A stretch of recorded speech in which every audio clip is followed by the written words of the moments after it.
Great. Thank you, Kelly. Hopefully everybody can hear me okay. My name is Rich DeSilva, as Kelly mentioned. I am the Business Development Managed Advice Practice Lead at Transamerica. I've been with the organization for a short 14 months, but have over 20 years of financial services experience, including 10 at Financial Engines, which is the current leader in managed accounts, as folks know. The first thing I wanted to do is just kind of get a general sense of the audience, and you will, in a short order, notice the survey that will pop up on the screen. I'd just like to get a sense of how many folks currently offer advice versus those that may be considering advice, and those that may, in the near future or are not interested. And I do have to mention here, Kelly, that my connection has been lost. I'm not sure if that's on my side or your side, but I'm going to need to log back in. My apologies. All right, Rich, we are not going to delay. We did have one question about your poll that came in via the Q&A pane, and you may want to clarify, does this mean we're giving advice or we have a contract with a plan manager who offers this? That was the one question that came in about the poll. Yeah, I would say either or. If there is a mechanism to administer advice to participants, that would be a yes in the survey, whether it's an outside vendor or they're delivering it themselves. Thank you. Okay. So my apologies for the connection issues. In this day and age of technology, you'd think that that wouldn't happen, but it did, so I apologize. That said, thank you for the survey results. This is really interesting to see, and I will work in some of this information as we go along. But just really to kind of set the stage, I wanted to thank you guys for being here today. We know you're interested in helping your participants become as retirement ready as they can be, and we've worked with you over the years to communicate and help participants take the appropriate actions to improve their chances of a sunnier outlook. But we wanted to also bring your attention to the important role your plan features play in helping participants optimize those chances. So with that, quick look at what I'd like to cover today. So how did we get here? So really, how has the retirement landscape changed over time? The differences between guidance and advice we'll touch on briefly. And then really the meat of the presentation is going to be focused on managed solutions, fiduciary considerations and protections, and QDIA considerations. So some of us here at Transamerica are part of a not-for-profit organization called the Transamerica Center for Retirement Studies. It is an independent entity for which some of us have the privilege of serving on the board. The center has circulated a survey 13 years running now, and as of 2012, the survey focused on how the concept of retirement is really changing for most Americans, as we know. Of the over 3,600 American workers surveyed, which is really a statistically relevant sampling, more than half, or 56%, expect to work past age 65 or don't expect to retire at all. And 54% plan to work after they retire. We also know that 64% of those who plan to work past 65 or work after they retire state that the reason for working is that they need the income or the health benefits.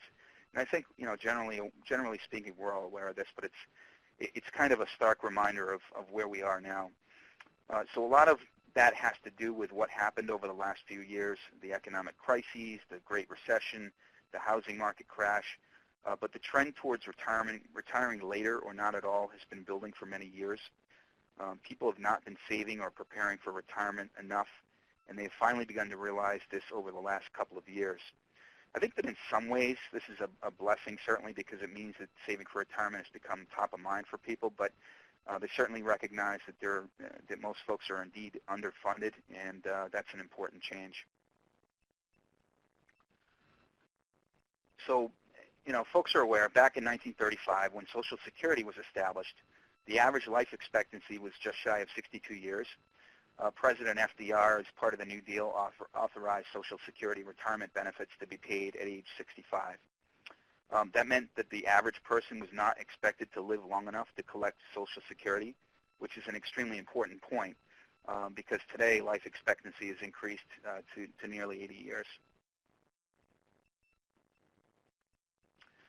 So with that expanded life expectancy, retirement benefits are still paid beginning at age 65. So effectively, we've gone from a negative 3 years in retirement to a positive 13 years in retirement since the time that Social Security was introduced. When we look at retirement and the strains put on the system, it's obvious that longevity is one of the biggest stressors that we're facing. There is a 72% chance that one member of a married couple will live to age 85, 45% chance that one will live to 90, and an 18% chance that one of them will live to age 95. And some of you have caught the statistic from a couple years ago from the Harkin report, a former senator. It found that half of all Americans have less than $10,000 in savings. According to statistics from the Employee Benefits Research Institute, or EBRI, from 2010, the average balance in a 401k was about $60,000. Now, the picture is certainly a bit rosier than that, since the average stat includes all participants, regardless of age. So younger participants will obviously bring that average down significantly. But we know that the reality is we have an uphill battle that we're facing in the future.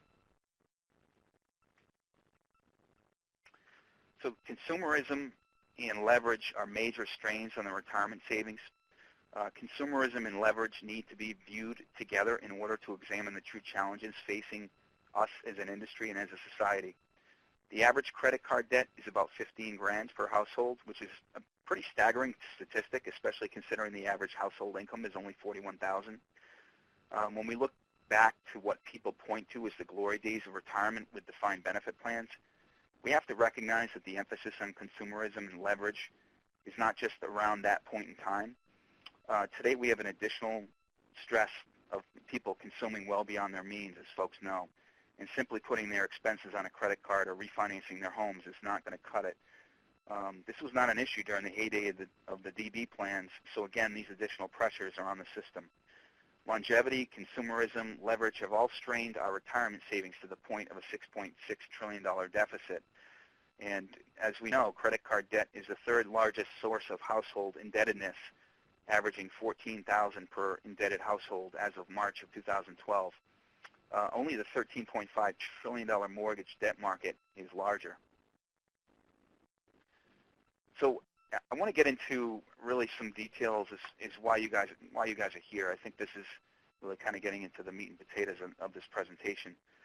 So, you know, retirement traditionally has been the proverbial three-legged stool, consisting of a DB plan funded by the employer, Social Security funded by workers and administered by the federal government, of course, and as we know, there's some question as to its future solvency. In DC plans, which you know are a relatively newer concept, relatively speaking, which are funded both by the employee and in cases of employer match, also by the employer. And so, you know, the focus now on DC plans, the risk has been transferred from the employer to the employee, the risk and the responsibility, particularly investment risk as well as investment selection and choice. Now, we know from empirical studies that many participants tend to make ill-advised decisions when left to their own devices, often selecting an investment mix inappropriate for their time horizon to retirement. Nor do they rebalance or reoptimize their portfolios. They tend to let inertia set in. And additionally, many start saving too late. There are certainly countless examples of this. You know, oftentimes we see young participants in far too conservative portfolios, whether it's you know, an inappropriately dated target date fund or a stable value fund. And conversely, folks that are nearing retirement that may be falling behind in their ability to retire take unnecessary risks, investing in stock, in company stock, or aggressive type investments, hoping that they can catch up. But we know that that's an extremely risky and ill-advised strategy. Certainly, if the situation like 2008 comes up again, they're going to be in deep trouble as they near retirement. So, you know, with that understanding that many folks are ill-prepared for retirement, employers working with advisors for the financial services industry and the federal government have responded with legislation to pave the way for participants to be better prepared for retirement. And employers such as yourselves have started to provide tools and education and made changes to your plan design to start getting participants ready for retirement. And this includes things like reducing fund lineups. Back in my day at Financial Engines, I used to see fund lineups as large as 300 or 400 funds, which, as we know now from studies, results in participant paralysis in terms of their ability to make decisions. And so many plan employers have knocked down the number of funds in their lineup from the hundreds down to a much more manageable core lineup of 20 or 30. And just in providing advice, and that's kind of what we're here to talk about is managed advice, adding that as a plan feature. Okay. So before we get into exactly what retirement means for us at Transamerica Retirement Solutions, I think it's important to provide some background as to what's shaping our strategy. Since 401k plans first came into being some 30-plus years ago, we've learned that human behavior, a critical driver to our desired outcome of getting people to save more, is predictably irrational. Specifically, there are often significant disconnects between what people know they need to do and what they actually do, but knowing and doing certainly are two different things. So just briefly, guidance versus advice. The most simple way to look at this is guidance is asset allocation and advice is fund-specific advice. It certainly isn't that simple, and there are Department of Labor regulations that more specifically define that. But in general, if you were to categorize guidance versus advice, online education tools are typically given, or online, any kind of online education or tools that are given away for free typically fall under the guidance category, whereas managed accounts for which participants are charged a fee fall under the advice category. And, in terms of consideration for managed solutions, I think that this is partly one of the most important component pieces of this presentation. So just by way of background and the history and evolution of advice, I started at Financial Engines back in 2004, and I saw $1 come in the door, and I also saw $100 billion come in the door. They certainly were first to market, but since then dozens of other financial services companies have entered the field, and that includes record keepers, financial services companies, other independent entities that sell, and some even that sell their own investment products. So I want to spend some time talking about what you folks should be considering and looking at in either decision-making process as it relates to picking an advice provider. So first and foremost, how is advice delivered? Does the entity take discretionary control of participant assets, first of all, meaning that the participant is locked out of the ability to make changes themselves? Instead, the plan participant's advice product would be doing it for them. Alternatively, does it require the participant to log in, receive the advice, and subsequently take action? And typically that's with an online advice tool of some kind where advice will be dispensed, but it's incumbent upon the participant to actually take the action. And the drawback of that certainly is inertia, where they may implement the advice, they might rebalance or reoptimize once or twice, inertia kicks in, and then they stop. And the result is over time that they're no longer balanced properly. So what managed advice does, the benefit of managed advice in terms of taking discretionary control, is that they're managing that over time. It's almost a set it and forget it type of situation where participants don't need to worry about the fact that it's being managed for them. Also, how is it deployed at an aggregate level? Is it done voluntarily, meaning that participants have to take action to enroll? Or is it done on a default basis, meaning that participants have to take action to actually get out of the program? And we'll get into some of the behavioral psychology elements of that and the reluctance on the part of some plan sponsors, particularly from a legal and compliance perspective, to select that method. So in terms of the focus of advice, just the retirement plan, if you take outside assets into consideration, does it look at brokerage windows? Does it provide savings deferral recommendations? Does it give participants information on what their retirement gap is? These are all really important component pieces of advice. So when you're picking a provider, if you're looking at adding managed advice to your plan design, these are all things that it really should include. Again, just to recap, does it take brokerage windows into consideration? Does it look at outside assets? Does it provide savings deferral recommendations? And as we know, each advice provider has a different methodology. Transamerica we have our own methodology. Financial Engines uses returns-based style analysis. Fidelity has their own. ProManage, Guided Choice, all the others that provide advice have a different methodology. They all claim to be the best. But what we see is the biggest impact that a participant can have on their ability to retire is increasing their savings deferral rate over time. So that's a really key component piece of it. And again,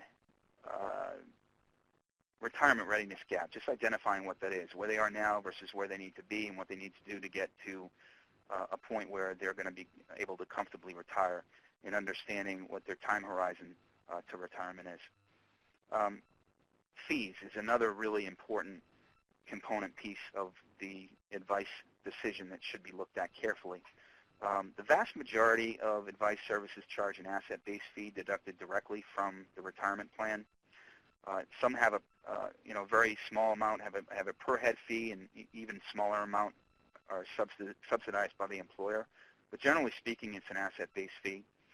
It tends to range from anywhere between 60 basis points and 15 basis points, depending on the robustness of the service and what it provides, but also the size of the plan. And the economies of scale that can be reached with a larger plan. And that there are variations to that as well in terms of tiering the fees. So for instance, some advice providers have a tiered fee structure so that larger balance individuals are not paying 60 basis points, for instance, on their full balance. So if someone has $1 million retirement plan balance, they may be paying 45 basis points on the first 100,000, 35 on the next 250, and then anything above and beyond that, 25 basis points. And I'm making that up as an example just to demonstrate how the tiered pricing works. Others have fee breaks so that if a certain enrollment threshold is reached, so for instance, if a plan sponsor reaches 25% of their participants in advice, they may drop down to the next fee tiering schedule, so from 45 to 35, for instance. So that's an important component piece to look at as you're making your decision as well. So in terms of the benefits to the plan sponsor, there's as I mentioned, there's a behavioral psychology element to this, and the solution is not right for everyone. I think there's a misnomer in the industry that advisors and plan sponsors tend to have, that the advice industry tends to want to get everyone into advice. And I think generally speaking, we recognize that that's just not feasible. Demographically speaking, it's not the right solution for everyone. Folks that have a very simplistic financial picture that are maybe early on in their retirement may very well be best served in a target date fund initially. And so ourselves, and I can speak for other companies that I've worked for as well, the investment advisor representatives are not incented in any way, shape, or form to sell advice over any other product. I think as an industry, it's incumbent upon us to work collectively with the advisor and the plan sponsor community to identify the right solution for the right participant. Those who tend to gravitate to a managed advice product are those that tend to let their statements stack up. And again, generally speaking, they tend to be mid-career, perhaps mid-40s, or falling behind in their retirement savings, and have not historically had access to institutional quality investment advice like maybe some of their peers. And they have not had the time or the financial wherewithal to make these kinds of decisions on their own. So just with that understanding regarding the behavioral psychology element of it, some of the benefits to participants, they have access to institutional quality investment advice, as mentioned, at a deep discount from typically what brokers pay. This notion of set it and forget it. So, some folks tend to not want to engage. They want to get their statements and look at it and see how it's doing, and they want someone else. They want to delegate to a professional. In fact, we know from empirical studies that 65% of participants roughly are not only want assistance of some kind, but are willing to pay for it.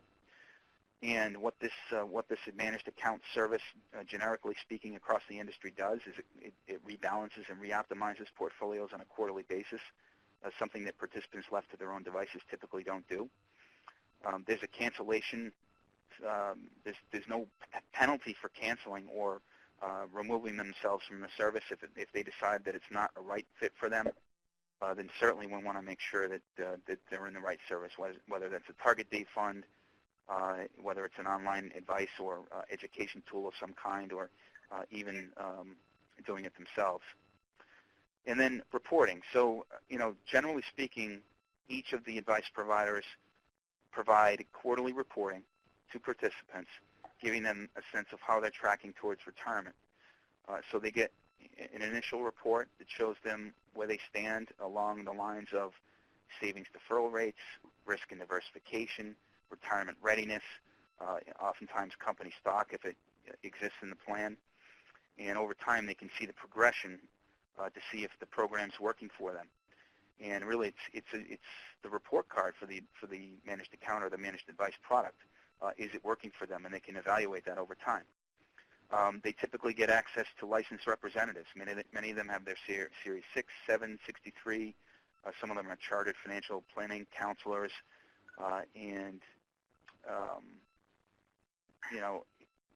Many reps will take the steps of making outbound phone calls or attending, much like a healthcare organization does, where they have folks come out on site and hold office hours to answer questions. There are many advice providers that do the same thing to allow folks to ask questions about it.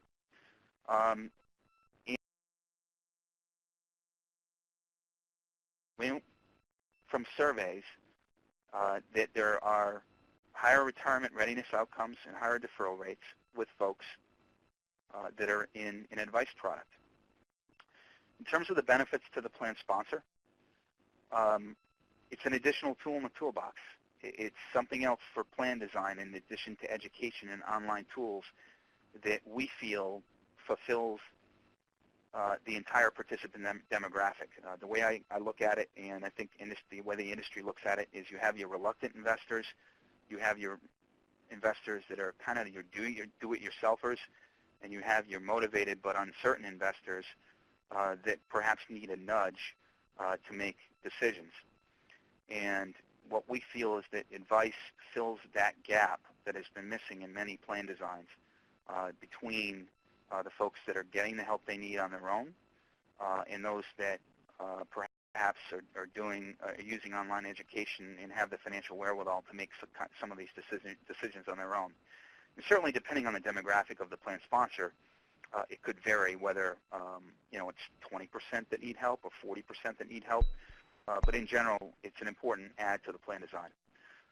Certainly, there's additional fiduciary protections that we're going to get into that are afforded the plan sponsor. And from a reporting standpoint, generally speaking, there's a report that is sent out on a frequent basis that typically is administered in a committee type of setting that shows the overall improvement of the health of the plan as a direct result of adding managed advice. Okay, so I'm going to pause there and check in with Kelly to see if there are any questions, because I just covered quite a bit, and I think the last two slides are really the most important component pieces of managed advice in considering adding it to a plan, and I want to check in to make sure that folks, if they have questions, that they're answered. Thanks, Rich. We have had one come in, and the question reads, how does the advice industry justify charging participants a fee when target date funds are essentially free? Yeah, it's interesting. It's a question I get quite often in each meeting that I do, whether it's an advisor or a plan sponsor. And there's a couple of ways to answer that question. Number one, from a demographic standpoint, as I mentioned, typically advice fulfills a different participant demographic than target date funds. As I mentioned, target date funds tends to assist folks that have a very simplistic financial picture that may be early on in their careers and that don't necessarily have outside assets to incorporate into how their asset allocation should be considered. Whereas advice is typically geared towards folks that have a more complex financial picture, have outside assets, et cetera. So there's the demographic component piece of that. And then there's the mechanics of how advice works and what it does above and beyond target date funds. Target date funds is not, there's no personalization with target date funds other than understanding their time horizon to retirement. And even with that, we know that folks don't necessarily use target date funds in an appropriate manner. Folks may be invested in more than one target date fund, or they may be invested in one that's not appropriate for their time horizon to retirement.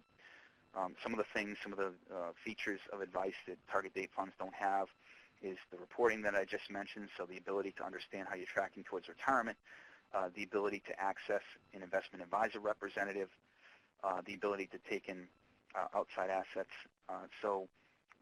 Understanding, for instance, if taking into account spousal accounts, understanding if someone is more conservatively invested in an IRA, perhaps that resides outside of their retirement plan, that is taken into consideration when the advice product is managing or allocating their assets within the retirement plan. So there are a number of additional features, particularly related to personalization, that advice takes into account that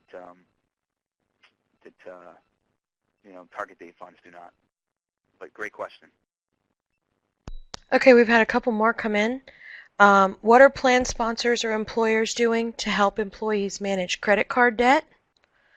If you've, seen any of your clients or anything, have any particularly interesting ideas there? And another question that's come in, and if you'd prefer to wait till the end, Rich, we can wait till the end if you want to keep going. The last one is, we can do a couple more now. Another question is, if our organization is predominantly composed of younger employees with simplistic financial pictures, are the managed advice products less useful? How do we best serve these employees? So just to take the first one first, the credit card industry in terms of helping folks reduce their debt. Typically, the managed advice industry it takes into account outside assets, and they're not full financial planning consultants that are on the phone. And so that historically has resided outside of the scope of advice. However, what I will say from an industry standpoint is I'm sure folks are aware of this health and wealth convergence and this holistic financial planning viewpoint to assist participants. The idea is that we're going to start looking at, and I say we, industry-wide, will start looking at things that reside outside of their retirement plans and their outside assets, such as credit cards, such as estate planning, tax planning, such as preparing for college, credit card debt, which is the specific question. And at Transamerica, we're in the process of developing this holistic tool of which managed advice will just be one component piece. There'll be a mobile app that is one component piece of a more holistic financial planning tool. So I think my answer to that would be stay tuned for now, because I think that that's coming. I think when you're talking about managing credit card debt, typically that is a financial planning resource that assists with that. But I think that's coming in the advice industry, and it's going to become more holistic over time for sure. So could you read the second question again, Kelly? My apologies. It was just about how their organization is predominantly composed of younger employees with simplistic financial pictures. are the managed advice products less useful in this scenario? And how do we best serve these employees? Right. So my suggestion in that scenario would be a opt-out or opt-out default deployment of advice would not be advised, since the vast majority of folks with a simplistic financial picture, advice may not be the right solution for those folks. However, there is a lot of empirical evidence to suggest that folks, even younger folks with simplistic pictures, do need assistance and are willing to pay for it. So adding it as a voluntary option, I think, would be advisable from the standpoint that it's likely somewhere between 20 and 30% of participants would still gravitate to that kind of assistance. So, you might see less enrollment than you would at a plan, at a plan that has, an average age of 45, for instance. But I think in terms of adding it in a plan design, it's certainly a useful tool. You just may not get the kind of enrollment that you would see at some of the others that have been very successful over time. And plus, if the idea is to keep these employees on, if you have a long tenure, if these employees, 10 years from now, 20 years from now, in mid-career, then they may very well start to develop a more complex financial picture and would, perhaps benefit from moving on from a target date fund, which would presumably be the default in your plan, to a managed advice type of solution that could accommodate an increasingly complex financial picture.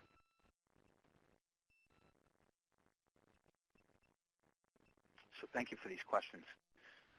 So I'm going to move along here to the fiduciary process. And as folks know, it really is incumbent upon the plan sponsor to prudently select and monitor their vendors. And typically they issue an RFP for advice. Some sponsors prefer to use one vendor and others diversify. Just as an example, at Transamerica, obviously being a record keeper, we have plenty of plan sponsors that opt to have their advice administered through Transamerica, whereas others prefer to have an independent investment advisor outside of Transamerica, just to, from a diversification standpoint, it's really more of a plan sponsor preference. In terms of potential conflicts of interest, in other words, does the advice provider sell any of its own investment products? We know that the Department of Labor issued their new regs that go into effect April 10th of 2017, and it's specifically designed to prevent any kind of inherent conflict of interest and protect the participant. And to combat that, companies like Transamerica, Fidelity is the same thing, and others that sell their own investment products have a fee equalization process so that underlying fund fees are reimbursed to the participant if they are selected within the portfolio allocation. Okay? And then it's important to verify 338 fiduciary status as well. Transamerica Retirement Advisors is a 338 investment manager. We provide fiduciary protection to the plan sponsor and indemnify the plan sponsor from investment decisions that participants make in the investment process. And then, comparing fees as well is an important component piece of this. We talked about this earlier, and we talked about the range that they can be as high as 60 basis points or as low as 25 when it's done on a default basis. And I do want to cite a specific industry study that I think is really important. That's not on the slide, but Financial Engines and Aon Hewitt have conducted a study, and it's been repeated 3 times. And they looked at 14 plan sponsors, 723,000 plan participants, and $55 billion in plan assets, which is a pretty statistically relevant sampling of participants. And they asked a very simple question: does help work? And they defined help as managed accounts, target date funds, and online advice. And the overwhelming answer is yes. In fact, it's 3.32% higher median returns in the help group than those left to their own devices. And this is net of fees. And that translates to 79% more in retirement wealth over the course of a career. And as I mentioned earlier, we know that the health group also have higher retirement readiness outcomes, and they have higher deferral rates. So it's pretty significant in terms of the empirical evidence to suggest that that help works. In fact, just again, a little bit of history here from a benchmarking standpoint. When advice first came to market, the initial knee-jerk reaction was to benchmark it versus target date funds, and oftentimes target date funds would outperform advice in a certain quarter, and conversely, advice would outperform target date funds in a certain quarter. And it was determined really that instead of being competitors, they can coexist in the same plan because they service a different participant demographic, as I've highlighted here multiple times. Okay, so I'll let you guys think about that study, and if you have any questions, certainly type them in, and we can address them at the end of the presentation. So in terms of QDIA considerations, so adding advice provides the employer with 404C protection, as many of you folks know, which protects the plan sponsor from liability in the event that participants make poor investment decisions. But what it fails to do is address participant inertia or the lack of investment sophistication. As mentioned, behavioral psychology element of this, participants, when left to their own devices, do not always make the best decisions. And so adding advice to the plan certainly provides that 404C protection, but you're still outside the scope of advice, still perhaps have participants making poor investment decisions.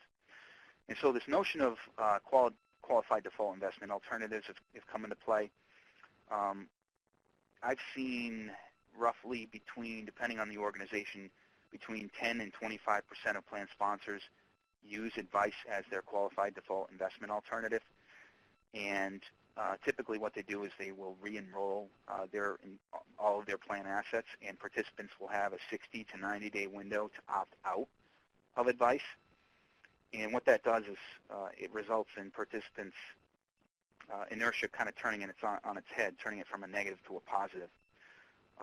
Statistically speaking, you tend to see between 50 and 60% of participants stay in the program, and it tends to represent 35 to 40% of the assets, which is a really interesting stat because what tends to happen is folks with lower balances end up staying in the plan or in the program as opposed to those with higher balances, and that's what we would tend to see in advice, is the lower balance folks demographically that remain in the program. Okay, so with that, I am going to end with this quote, which I think is pretty appropriate here.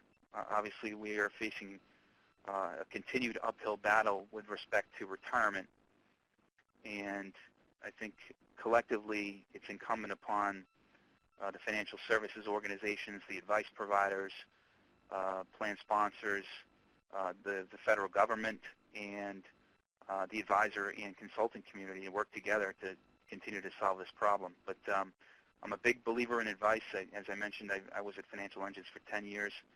I was at Fidelity for 1 in their Past W group, and I've now been at Transamerica for 14 months. And I'm a big believer in the empirical studies and evidence that suggest that advice is helping participants overall. So I'm going to pause there and see if there are any remaining questions before we wrap up. Thanks, Rich. I don't know that we have received any additional questions. Here's one that has just come in, and ladies and gentlemen, please feel free to send in your questions for Rich. How do you feel about auto-escalation as a planned feature? Well, I think it's terrific. We are seeing an increase in savings auto-escalation, and it has gotten some resistance, certainly from a legal and compliance standpoint for obvious reasons, but as I mentioned earlier in the presentation, savings deferral rates can have a profound effect on someone's ability to retire. It's not just allocating portfolios appropriately from the standpoint of their time horizon to retirement and their desired risk level, it's got to be combined with increasing savings deferral rates as well, particularly for those folks that are falling behind. So taking full advantage of company match, for instance, and even going above and beyond that. There's I'm not sure, some of you may be familiar with a gentleman named Shlomo Bernartzi. He's a retirement guru in academia. I think he's from Stanford University. And he looked at, his recommendation is that there should be 90% participation rate in a retirement plan, that participants should be 10%, their savings deferral rate should be 10%, and that 90% of those participants should be in some sort of a help group. And when I say help, again, it could be advice, it could be using an online tool or education of some kind, or it could be a target date fund. So that 90-10-90 ratio is contrasted with what's actually happening, which is that industry average is 77% of participants are contributing to a 401k or a 403b or other retirement plan. Savings deferral rates on average across the industry is 6%, and those that are getting help from some sort of a target date fund, advice, or online advice of some kind is 36%. So the gap really is across all three of those segments. And you know, you may want to, I would advise you folks that are on the phone to go back and take a look at those stats for your own plans and see, you know, do you fall in line with that 90-10-90? Are you below it? And if you're below it, I would maybe, you know, suggest that action would need to be taken to get that 77 or whatever it may be up to 90, to get that savings deferral rate from 6 to 10. And that's where the savings escalation, auto escalation can come into play, and get the 36 up to 90. And whether it's adding managed advice or some sort of an online education tool in combination with, you know, the target date funds that probably already reside within your plan, I think that's all a good idea. So long and short of it is, yes, absolutely a big believer in savings auto escalation. Okay, excellent. I don't see any other questions that have come in at this moment. Thank you again, Rich, for an excellent presentation. Great information, lots to think about. And thank you, ladies and gentlemen, for joining us. We appreciate you being here with us today. We will send an email tomorrow with the recording and also with the HRCI and SHRM credit information. And Rich will also be able to follow up and possibly provide his slides and answer any further questions in the next few days. Great. Thank you for your time, everybody. All right, thank you. I hope everyone has a great afternoon, and certainly hope everyone can join us at one of our mid-sized retirement and healthcare plan management conferences next year in 2017. Rich, I hope you'll join us too. Great. Thank you so much. Okay, bye-bye.